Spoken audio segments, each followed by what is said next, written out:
Dans le cadre des Journées du patrimoine, ce lieu emblématique du port qui seront présentés, premièrement le terminal conteneur. Alors le terminal conteneur, ça a été un challenge et une réussite de développer un terminal conteneur à Brest.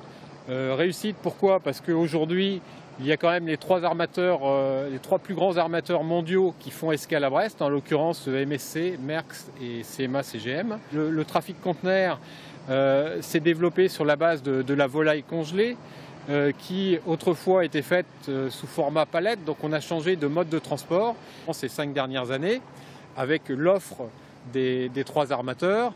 On a commencé à voir vraiment de tout dans les boîtes, dans les conteneurs. Il y a eu du granit pour des travaux sur la ville de Brest, mais on a vu dans l'autre sens de l'export de bois. Le deuxième site qui sera proposé, c'est le terminal vrac du port de Brest. Donc ici, il s'agit d'huile de palme. Le bateau est en train de décharger de l'huile de palme dans les bacs verts que l'on voit juste à côté.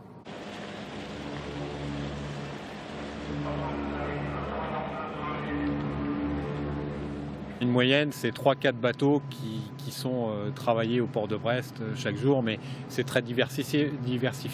Du sable, des hydrocarbures.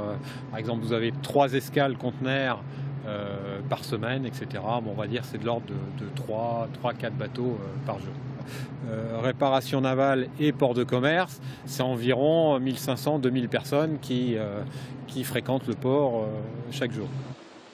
Parmi le patrimoine industriel contemporain et on va dire stratégique pour Brest, il y a la Forme 3 qui est une des plus grandes formes au monde. Aujourd'hui, la Forme est en préparation pour accueillir un très grand chantier sur un paquebot en fin de mois et sur le mois d'octobre.